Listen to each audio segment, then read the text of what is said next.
ఈ అవ్వ పేరు పోషవ్వ. మొన్న గణేష్ నిమజ్జనం నుంచి కనిపిస్తలేదు. దిమాగ్ ఖరాబ్ అయిపోయినట్టున్నది. 60 ఏళ్ళు దాటింది కాబట్టి వాళ్ళ ఇంట్లో ఎదురు చూస్తున్నారు. దయచేసి మనం మానవత్వం చాటుకోవాలి. ఎందుకోసం అంటే మనం సోషల్ మీడియాలో చూస్తున్నాం కాబట్టి వీలైనంత వరకు మీకు తెలిస్తే ఆచూకు జలపండి. మీద నంబర్ ఇచ్చినాము. అదేవిధంగా మీ పక్కోళ్ళు మీకు తెలిసిన వాళ్ళు ఇంకుంటే ఈ ఫోటోలో ఉన్న వ్యక్తి యొక్క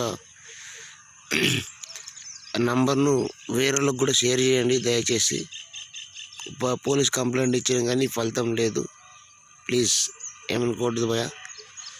మనం ఒక మంచి పని చేయాలనుకుంటే మన మనసు ఖాళీ ఒక షేర్ బటన్ మీద పంపిస్తే ఆచూకి ఎక్కడైనా తెలుస్తుందని ఆశిస్తూ ఈ అవ్వకు కొద్దిగా ఆశ్రయం ఇచ్చిన వాళ్ళు అవుతారు. మీరు దయచేసి ఆలోచించండి.